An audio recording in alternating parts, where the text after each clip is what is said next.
ఏది కనపడకూడదు. అది నీ స్వరూపంలో చేరిపోవాలి. కనపడకుండా ఎక్కడికి పోవాలి? అది నీ స్వరూపంలో ఏకమైపోవాలి. ఎప్పుడు నీకు భిన్నమైనదంతా నీ స్వరూపంలో ఏకమైందో అప్పుడు జ్ఞేయం లేదు. నీకు జ్ఞేయం లేకపోతే ఏమవుతుందండి? దేన్ని నువ్వు గుర్తించాలి? ఇంకా నీకు భిన్నంగా ఏది లేకపోతే నువ్వు దేన్ని తెలుసుకోవాలంటావు? తెలుసుకునేటువంటి ప్రయత్నం లేదు. ఎప్పుడైతే నీకు భిన్నంగా ఒక జ్ఞేయం అనే పదార్థం లేదో అప్పుడు దాన్ని గ్రహించాలనేటువంటి తాపత్రయం నీకు లేదు. కనుక జ్ఞానం లేదు. జ్ఞేయం పోయిందంటే జ్ఞానం పోయింది. జ్ఞేయము జ్ఞానము రెండూ పోతే ఇక మిగిలిపోయింది ఎవరు? జ్ఞాత అంటే తెలుసుకునేవాడా? తెలుసుకునేవాడిలో తెలుసుకునే లక్షణం పోయింది.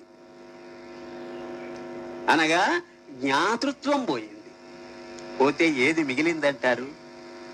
జ్ఞేయము కాదది, జ్ఞానము కాదది, జ్ఞాత కాదది.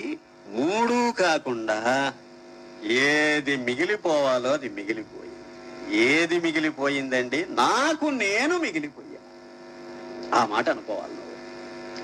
ఈ మూడింటిని ఇంతవరకు ఎవడు నెత్తిన పెట్టుకున్నాడు అర్థమవుతుందా? వాడు మిగిలిపోతాడు. నెత్తిన పెట్టుకున్న బరువులు మూడు ఎప్పుడైతే త్రోషతల వారేశామో తేలిక పడతాం. ఆ తేలిక పడ్డేవాడు ఎవడంటే ఆ బరువు కాదు. ఆ బరువులు మూడు పక్కకు వెళ్ళిపోయాయి. ఇంకా ఆ బరువులు మోసినవాడు మిగులుతాడు. అంతకుముందు బరువులు మోస్తూ కూర్చున్నాడు, ఇప్పుడు ఆ బరువులు దించుకొని కూర్చున్నాడు. బరువులు మోసినప్పుడు ఈ నాలుగవ వాడు ఉన్నాడు. బాగా వినండి పాయింట్. బరువులు మూడవి, బరువులు మోసేవాడు నాలుగో వాడు. అదే ఫోర్త్ డైమెన్షన్, తురీయం. నాలుగవ వాడు అని అంటున్నాను, జాగ్రత్త. మూడు పోయాయి, ఆ త్రిపుటి పోయింది. మోసినప్పుడు మూడింటిని నెత్తిన పెట్టుకున్నవాడు వీడు, త్రోసేసినప్పుడు మూడింటిని త్రోసేసిన వాడు వీడు. వీడు వీడే అప్పుడు ప్లస్ అయ్యి కూర్చున్నాడు, ఇప్పుడు మైనస్ అయి కూర్చున్నాడు. అంతే తేడా. నా భూమిర్ నా తోయం నా తేజో నా వాయు అని త్రోసి పారేశాడు. తదేకోవశిష్ట శివ కేవలోహం అని తన పాటికి తాను శేషించాడు. మా భాషలో చెబితే మిగిలిపోయాడు. ఆ నాలుగవ వాడు ఈ మూడు నెత్తిన కూర్చున్నంత వరకు వీడికి కనపడలే, మరుగుపడ్డాడు. అందుకే ఇవి వాడి నెత్తినెక్కి తొక్కుతున్నాయి.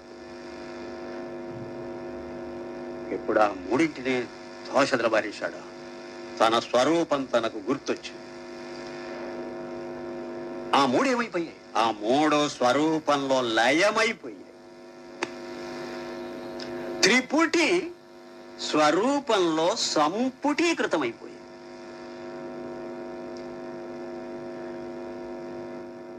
ఇప్పుడు ఈ జ్ఞానానికి ఏమని పేరు? దీనికి అద్వైత జ్ఞానం అని పేరు. ఇది ఎప్పుడైతే అద్వైతం అని అన్నావో అంతకు ముందున్న దానికి ఏమని పేరు పెట్టాలి? మనం ద్వైతం అని పెట్టాలి.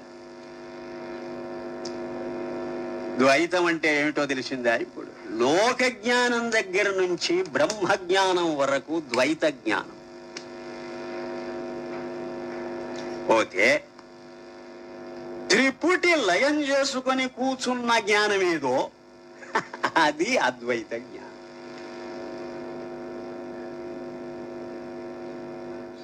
అంటే అక్కడ జ్ఞాత జ్ఞేయం జ్ఞానం అనే తేడా లేదు.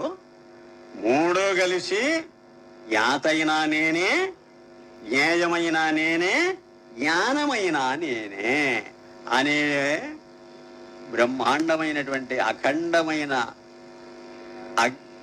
అనుభవంగా, లేదా మాకు అనుభవము జ్ఞానము రెండో ఒకటేలేండి, జ్ఞానంగా పరిణమిస్తే దానికి అద్వైత జ్ఞానం అని పేరు. అప్పటికి వాసనా జ్ఞానం కంటే వివేచనా జ్ఞానం గొప్పదని అన్నాం. వివేచనా జ్ఞానము 5 భూమికలలో చెప్పుకున్నాం. ఈ 5 భూమికలలో ఉండే జ్ఞానం కూడా మళ్ళీ ద్వైత జ్ఞానమైతే ప్రయోజనం లేదు. అది అద్వైత జ్ఞానమైనప్పుడే గొప్పది. 99 ద్వైతమైతే 100వది ఉన్న చూడండి ఒకే ఒకటి, అది అద్వైతం. అయితే ఇప్పుడు ఈ అద్వైత జ్ఞానం మనకు ఏం చేస్తుందండి ఉపకారం అని అడగండి. ద్వైత జ్ఞానము ఏ అపకారం చేస్తున్నదో ఆ అపకారాన్ని తోసిపారేయడమే ఇది చేసే ఉపకారం. ఇది కొత్తగా మనకేం ఉపకారం చేయక్కర్లా. నువ్వు భిక్షం పెట్టకపోతే పోయావా, కుక్కను కట్టేసుకోమన్నాడు వాడెవడో.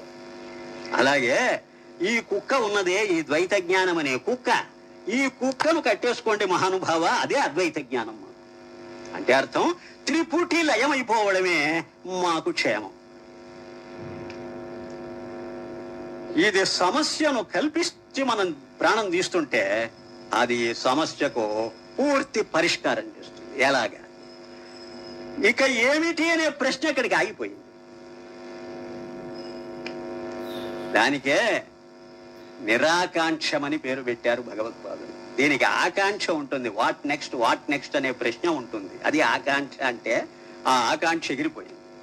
అంటే అర్థం నేను తెలుసుకోవాల్సిన ప్రపంచం ఒకటి ఉందని, నేను గ్రహించవలసిన శాస్త్రాలు ఎన్నో ఉన్నాయని, ఇంకా సంగీత సాహిత్యాది కళలు ఎన్నో అభ్యసించాలని, అస్సలు ఈహమేగాక పరమొకటి ఉన్నది, ఈ జన్మగాక మరొక జన్మ ఉన్నది, ఈ లోకంగాక మరొక లోకానికి వెళ్ళిపోతాం, పుణ్యపాపాలకు అనుకూలంగా మనం అనుగుణంగా ఎన్నో సుఖ దుఃఖాలు అనుభవించవలసి ఉంటుంది, మళ్ళీ కర్మశేషం ఉంటే ఈ ప్రపంచంలో జన్మ ఎత్తవలసి ఉంటుంది.